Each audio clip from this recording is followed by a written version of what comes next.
বিনা কারণেই একটি দেশের সার্বভৌমত্বে হস্তক্ষেপ, বিনা কারণেই দেশের প্রধানকে, রাষ্ট্রের প্রধানকে এবং একটি মতবাদের প্রধানকে হত্যা করা, একটা স্বাধীন রাষ্ট্রের প্রেসিডেন্টকে তুলে নিয়ে গিয়ে জেলে পুরে দেওয়া, এক ভয়াবহ বিশ্ব।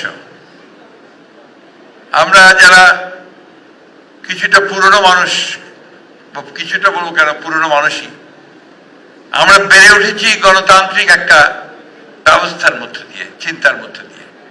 আমাদের ধ্যান ধারণা চিন্তা ভাবনার মধ্যে সবসময় গণতান্ত্রিক চিন্তা ভাবনাই আছে। আমরা মানবিক মূল্যবোধে বিশ্বাস করি, আমরা মানবতায় বিশ্বাস করি, আমরা গণতন্ত্রে বিশ্বাস করি, আমরা প্রতিটি রাষ্ট্রের স্বাধীনতাতে বিশ্বাস করি। এই মানুষগুলো আমরা এখন অত্যন্ত কষ্টে আছি। চতুর্দিককার অবস্থা দেখে আমরা কেমন যেন হতাশ হয়ে পড়ছি। বাংলাদেশও ঠিক একইভাবে অস্থিরতার মধ্যে দিয়ে আমরা এগিয়ে চলেছি। আল্লাহর কাছে হাজারো শুকরিয়া জানাই যে আল্লাহ তার অশেষ রহমতে বাংলাদেশের মানুষ এখনো সঠিক সিদ্ধান্ত নিতে বিচলিত হয় না, দ্বিধা করে না। ডক্টর শাহিদ রফিক ছিলেন সেই জাতের একজন মানুষ যিনি সত্যকে সত্য বলতেন, কালোকে কালো বলতেন, ন্যায়কে ন্যায় বলতেন, অন্যায়কে অন্যায় বলতেন। আমার প্রায় মনে পড়ে, বিকজ একসাথে কাজ করেছি দীর্ঘদিন।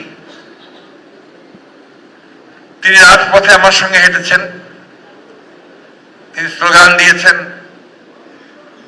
তিনি কিছুক্ষণ আগে আমাদের ব্যারিস্টার সাহেব বললেন যে মামলাও হয়েছে তার বিরুদ্ধে অসংখ্য, কিন্তু সবগুলোকে মোকাবেলা করে, সেই চ্যালেঞ্জকে মোকাবেলা করে তিনি কিন্তু সন্তানের দিকে এগিয়ে গেছেন। আমি আজকে একটু বলা যায় যে কষ্টই পাচ্ছি যে আজকের এই ভালো দিনগুলো যখন কিছুটা সুখের সম্ভাবনা দেখা দিয়েছে, যখন কিছুটা ভালো ভবিষ্যতের সম্ভাবনা দেখা দিয়েছে, মানুষের জন্য কিছু কাজ করার সম্ভাবনা দেখা দিয়েছে, তখন তিনি আমাদের মধ্যে নেই। ব্যারিস্টার রফিক ইসলাম মিয়া সাহেব আমাদের সিনিয়র কালিগ, স্ট্যান্ডিং কমিটির মেম্বার ছিলেন দীর্ঘকাল, মন্ত্রী ছিলেন, বিএনপির একজন অত্যন্ত শক্তিশালী নেতা। তিনি অসুস্থ হওয়ার পরে তিনি তার স্বামীকে নিয়ে প্রায় স্ট্যান্ডিং কমিটি মিটিংয়ে আসতেন, নিজে হাতে ধরে বসিয়ে দিতেন চেয়ারে,